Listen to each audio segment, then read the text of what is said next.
प्रिय विद्यार्थियों, सदाचारो उपदेश जो आपका संस्कृत खंड का तीसरा अध्याय है, इस अध्याय के संपूर्ण पद्यांशों की व्याख्या को हम इस वीडियो के माध्यम से जानेंगे।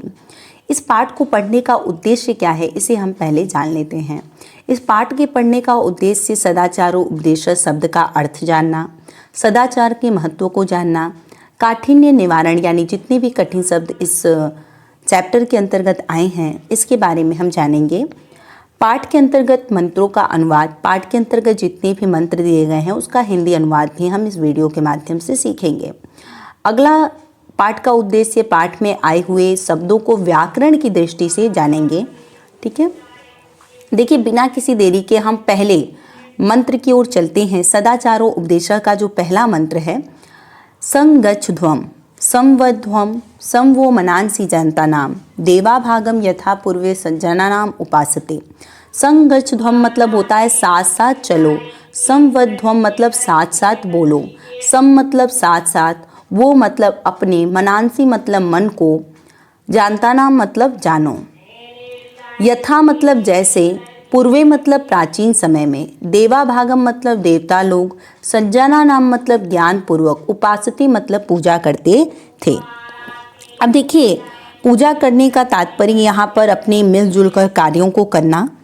ठीक है, तो देखिए पूरे मंत्र का अर्थ आप क्या लिखेंगे कि संगच्छध्वम, हमने कठिन शब्द बता दिए हैं, कठिन शब्द यहाँ पर शो भी करेंगे, आप चाहें तो इसका स्क्रीनशॉट ले सकते हैं या फिर से एक बार समझ सकते हैं कठिन शब्द को। अब देखिए मंत्र का जो हिंदी अनुवाद है वो समझिए। संगच्छध्वम मंत्र में कहा गया है कि साथ साथ चलो, अर्थात साथ साथ मिलकर अपने कार्य को करो। संवध्वम साथ साथ बोलो, यानी मिलकर के किसी भी काम को करने से पहले आपस में बोलो, मतलब परामर्श लो किस कार्य को कैसे करना चाहिए। ठीक है, एक दूसरे को सलाह मशवरा जो कहते हैं वो। कहने का तात्पर्य कि संगच्छध्वम साथ साथ चलो, यानी साथ साथ अपने काम को करो।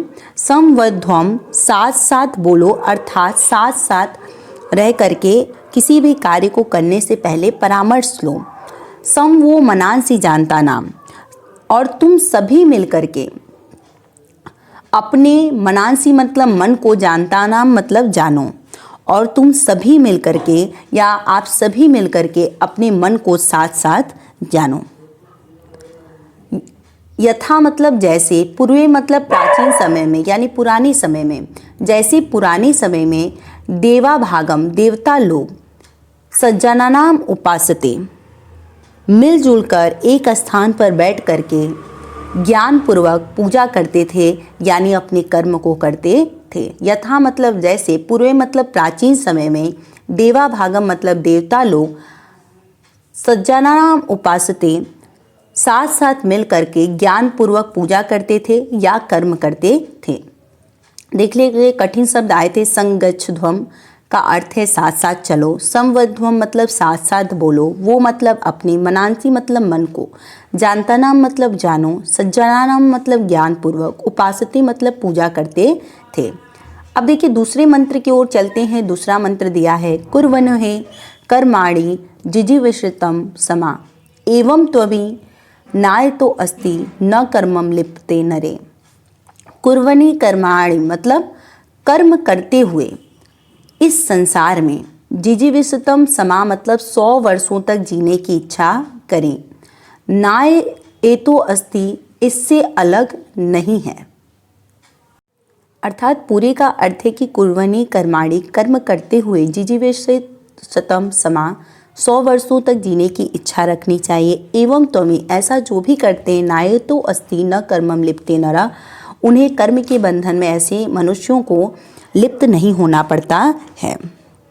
इसके अन्यथा कोई भी उपाय नहीं है, यानी जो भी कर्म करता है उसे ही मोह माया के बंधन में लिप्त नहीं होना पड़ता। बाकी अगर आप सोचेंगे कि इससे अलग कोई उपाय है तो ऐसा नहीं है। नाय तो अस्ति मतलब इससे अलग कोई भी उपाय नहीं है। अगला देखिए तीसरा जो आपका दिया गया है मंत्र, मधुमन में निष्क्रमणम मधुमन में परायणम वाचा वदामि मधुमम भूयास्म मधु सदृश। मधु मन में यानी मेरी मधुमेह, निष्क्रमणम मतलब प्रवृत्ति, परायणम मतलब होता है निवृत्ति, मधुमत मतलब मधुरता से युक्त हो, भूयास्म मैं हो जाऊं, मधु सदृश्यम मधुर देखने वाला। देखिए मंत्र का अर्थ, मधु मन में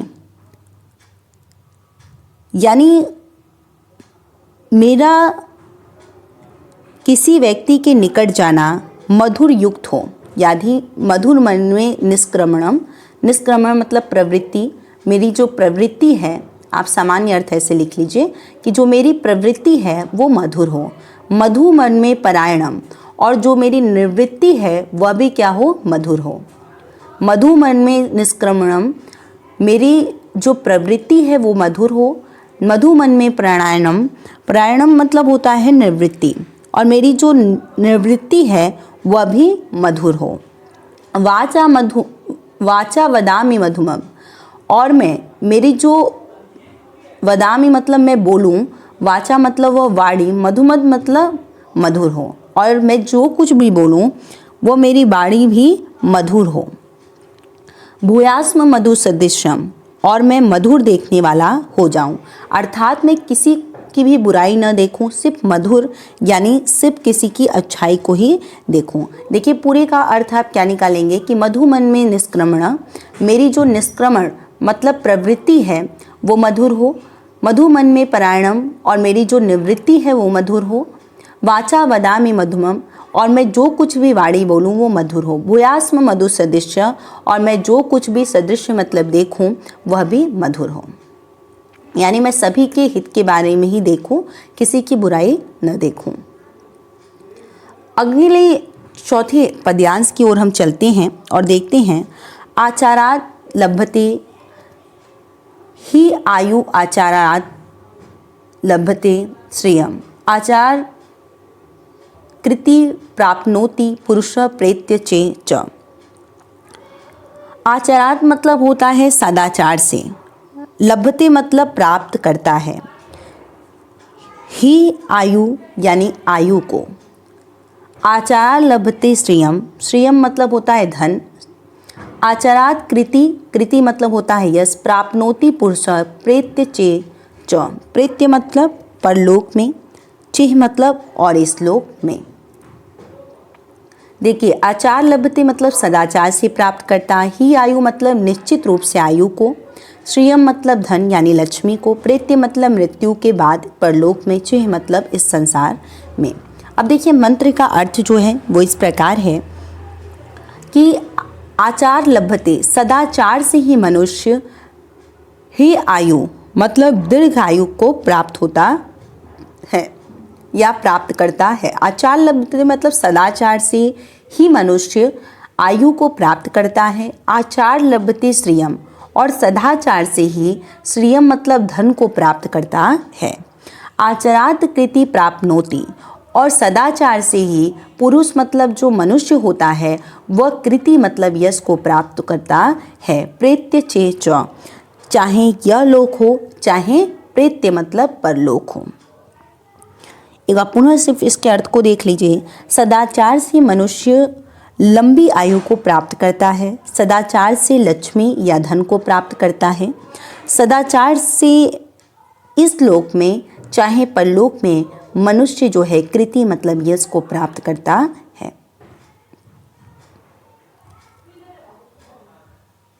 पांचवा जो आपका मंत्र है वो इस प्रकार है, ये नास्तिका निष्क्रिया च गुरु शास्त्र उल्लंघन अधर्मज्ञा दुराचरस्ते भवंती गता आयुष। नास्तिका मतलब होता है नास्तिक यानी ईश्वर के अस्तित्व में विश्वास न करने वाला, निष्क्रिय च काम न करने वाला यानी आलसी, गुरु शास्त्र उल्लंघन गुरु और शास्त्रों का उल्लंघन करने वाला, गत आयुष कम आयु वाले यानी अल्प आयु यानी थोड़े समय तक जीते हैं। ये देखिए मंत्र का अर्थ क्या है, ये नास्तिका जो मनुष्य ईश्वर को न मानने वाले होते हैं, निष्क्रिय च और निष्क्रिय होते हैं यानी आलसी होते हैं, गुरु शास्त्र उल्लंघना और गुरु शास्त्रों के वचनों का उल्लंघन करने वाले होते हैं, अधर्मज्ञ अधर्मी होते हैं, दुराचारस्ते दुराचारी भवंती मतलब होते हैं, वह निश्चित ही गत आयुष मतलब कम आयु वाले होते हैं। यानी ऐसे इसका अर्थ संपूर्ण का अर्थ लिखेंगे, जो मनुष्य ईश्वर को नहीं मानने वाले होते हैं यानी नास्तिक होते हैं, आलसी होते हैं, गुरु शास्त्रों का उल्लंघन करने वाले होते हैं, अधर्मी होते हैं, दुराचारी होते हैं, उनकी आयु बहुत ही कम होती है। गत आयुष मतलब बहुत ही अल्प आयु के वो होते हैं, यानी उनकी आयु बहुत कम होती है। ये आप मंत्र का 5वें का अर्थ लिखेंगे।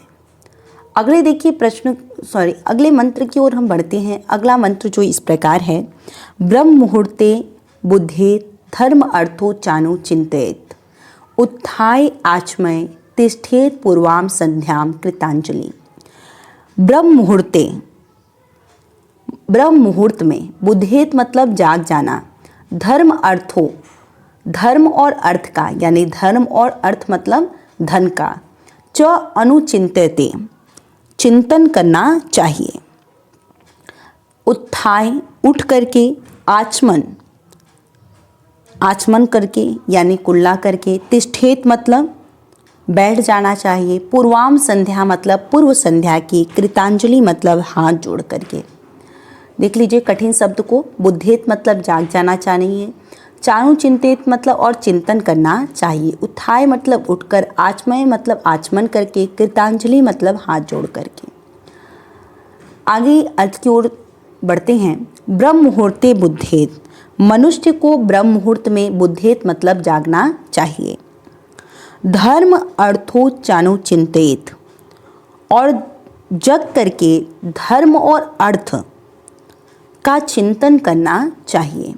मनुष्य को ब्रह्म मुहूर्ते बुद्धेत मतलब जाग जाना चाहिए, मनुष्य को ब्रह्म मुहूर्त में जाग जाना चाहिए, धर्म अर्थो चानु चिंतित और धर्म और अर्थ का चिंतन करना चाहिए, उत्थाय आचमय तिष्ठेत उठ करके, कुल्ला करके, आचमय मतलब कुल्ला करके, तिष्ठेत मतलब बैठ जाना चाहिए, कृतांजलि मतलब हाथ जोड़ करके, पूर्व संध्या के लिए।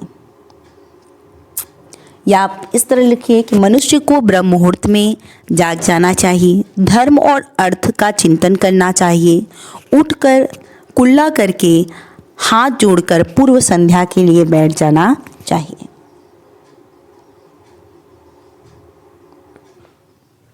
सातवां देखिए, अक्रोधन सत्यवादी भूत नाम विहिंसक अनसूय जीवस्य शतम वर्षाणि जीवति। अक्रोधन क्रोध न करने वाला यानी बिना क्रोध का, सत्यवादी सत्य बोलने वाला, भूता नाम अविहिंसक जीवों की हिंसा न करने वाला, भूत मतलब होता है जीव, हमने बार बार आपको बताया है, अनुसूय दूसरों से अनुसूया यानी ईर्ष्या न करने वाला, अजिह्वस्य मतलब जो जिह्वा से कुटिल न हो यानी जो कटाक्ष न बोलने वाला हो, शतम वर्षाणि जीवति, शतम मतलब 100 वर्षाणि मतलब वर्षों तक, जीवति मतलब जीता है। देखिए, जो मनुष्य क्रोध न करने वाला हो, सत्यवादी सत्य बोलने वाला हो, भूतानाम अविहिंसक जीवों की हिंसा न करने वाला हो, अनसूय दूसरों से ईर्ष्या न करने वाला हो, अजिह्वस्य जो जिह्वा से कुटिल न हो, ऐसा मनुष्य शतम वर्षाणि जीवति 100 वर्षों तक जीवित रहता है, 100 वर्षों तक जीता है। आठवां देखिए, अकृत्यम विनयो हंति, हंत्य अर्थम पराक्रम, हंति नित्यम क्षमा, क्रोध आचारो हंत्यम लक्षणम। देखिए इसका अर्थ देखते हैं। अकृत्रिम मतलब अपयश को, हंत्य अर्थम अनर्थ का नाश करता है, हंत्य लक्षणम अशुभ या बुरे लक्षणों का नाश करता है। देखिए, अकृति विनयो हंति, जो विनम्रता है वह अकृति से तात्पर्य है अपयश। जो विनम्रता होती है वो अपयश को नष्ट करती है। हंति मतलब मारती है या नष्ट करती है। विनम्रता अकृति को नष्ट करती है। हंति अर्थम पराक्रम, और पराक्रम अनर्थ का नाश करता है। विनम्रता अकृति का नाश करती है, पराक्रम अनर्थ का नाश करता है। हंति नित्यम क्षमा क्रोध, और क्षमा हमेशा क्रोध का नाश करता है। सदाचारो हंत्य लक्षणम, और सदाचार अशुभों का नाश करता है। या आप ऐसे भी लिख सकते हैं कि विनम्रता अपयश का नाश करती है, पराक्रम यानी जो भी पुरुषार्थ है वो अनर्थ का नाश करती है, क्षमा हमेशा क्रोध को नष्ट करती है, और सदाचार हमेशा बुरे लक्षणों का या अशुभ का नाश करती है। नौवां देखिए, अविवादनशीलस्य नित्यं वृद्धो उपसेविनः चत्वारि तस्य वर्धन्ते आयु विद्या यशो बलम। अविवादनशीलस्य, अपने से बड़ों का अभिवादन करने वाले। नित्यम मतलब हमेशा, वृद्धो उपसेवना वृद्धों की सेवा करने वालों, चत्वारि मतलब चारों, वर्धन्ते मतलब बढ़ते हैं, आयु विद्या यशो बलम, आयु विद्या यश और बल। अभिवादनशील से बताया प्रणाम करने वालों का, वृद्धो उपसेवना मतलब वृद्धों की सेवा करने वालों का, वर्धन्ते मतलब बढ़ते हैं। देखिए क्या है इसके अर्थ की ओर हम चलते हैं। अपने से बड़ों को प्रणाम करने वाले, अभिवादन करने वाले। नित्यम मतलब हमेशा, विद्धो उपसेवना बड़े बूढ़ों की सेवा करने वालों की, चत्वारि तस्य वर्धन्ते ये चारों बढ़ते हैं क्या, आयु विद्या यश और बल। जो भी व्यक्ति बड़ों को प्रणाम करता है, अभिवादन करता है, हमेशा बड़े बूढ़ों की सेवा करता है, उनके ये चारों बढ़ते हैं क्या, आयु विद्या यश और बल। 10वां देखिए, आपका जो 10वां मंत्र है, वित्तम यत्नेन संरक्षते वित्त आयाति याति च, अछिड़ो वित्ततः छिड़ो वित्त अस्तु हतो हता।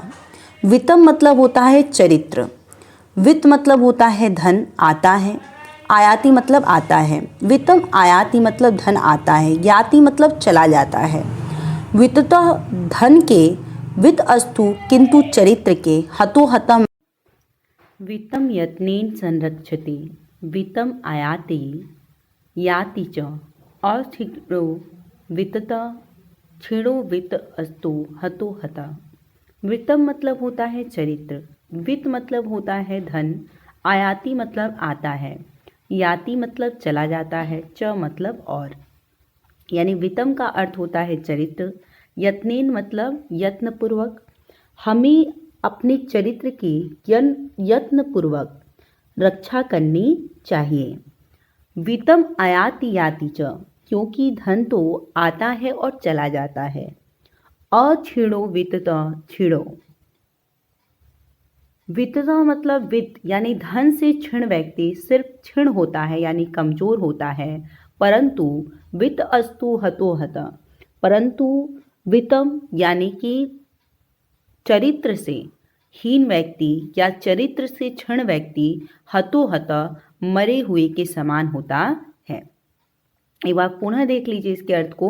वित्तम यत्नेन संरक्षते, हमें अपने चरित्र की यत्नपूर्वक रक्षा करनी चाहिए। वित्तम आयाति याति च, क्योंकि धन तो आता है और चला जाता है। अछिड़ो वित्ततः, धन से क्षीण व्यक्ति सिर्फ छिड़ो कमजोर होता है, परंतु वित्तम अस्तु हतो हता, परंतु चरित्र से क्षीण व्यक्ति हतो हता मरे हुए के समान होता है। अगला जो आपका 11वां मंत्र है वो इस प्रकार है, सत्येन रक्षते धर्मो विद्या योगेन रक्षते। मृज्या रक्षते रूपम कुलम ऋतेन रक्षते। मृज्या मतलब होता है स्वच्छता से, रक्षते मतलब होता है रक्षा की जाती है, वितेन मतलब सदाचार से या चरित्र से। अब देखिए इसका अर्थ देखते हैं। सत्येन रक्षते धर्मो, सत्य से धर्म की रक्षा होती है। विद्या योगेन रक्षते, और योग से विद्या की रक्षा होती है। यानी योग मतलब होता है अभ्यास। अगर आप निरंतर अभ्यास करेंगे तो आपकी विद्या बढ़ेगी। तो इसलिए कहता है कि सत्येन रक्षते धर्मो, सत्य से धर्म की रक्षा होती है। योगेन, योग से विद्या की रक्षा होती है। मृज्या रक्षते रूपम, स्वच्छता से रूपम मतलब रूप की रक्षा होती है। कुलम वृत्तेन रक्षते, और अच्छे चरित्र से अच्छे वृत्त से कुल की रक्षा होती है।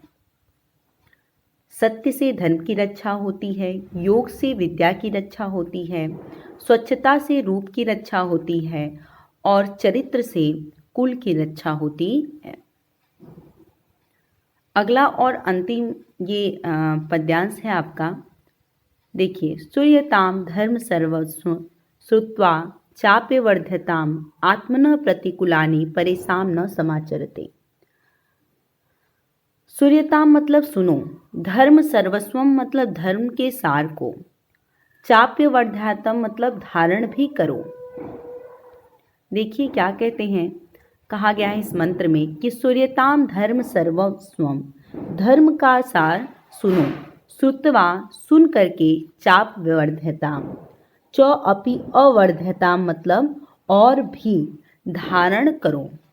सूर्यताम धर्म सर्वस्वम, धर्म के सार को सुनो, श्रुत्वा सुन करके, च अपि अवर्ध्यात्याम और सुन करके उसको धारण भी करो। आत्मनः प्रतिकूलानि, आत्मनः मतलब खुद को या स्वयं को, प्रतिकूलानि मतलब प्रतिकूल लगने वाला, विपरीत लगने वाला जो भी कार्य है या आचरण है, परेशान न समाचरते, वह किसी परेशान मतलब पर मतलब होता है दूसरों के साथ न करो।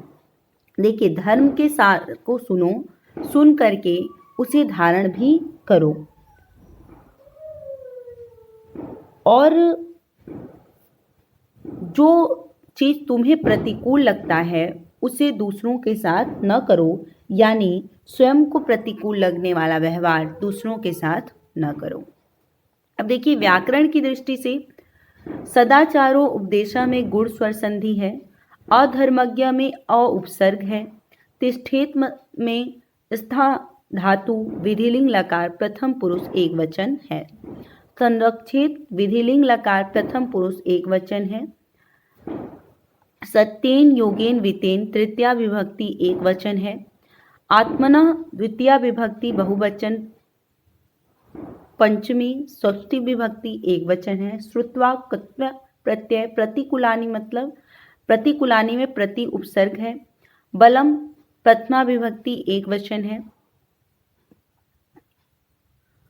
और देखिए अनुवाद का प्रारूप, अगर मान लीजिए आपको ये एक मंत्र दे दिया जाता है कि वित्तम यत्नेन संरक्षते, वित्तम आयाति वित्त आयाति याति च अक्षिणो वित्त क्षिणो वित्त अस्तु हतो हता।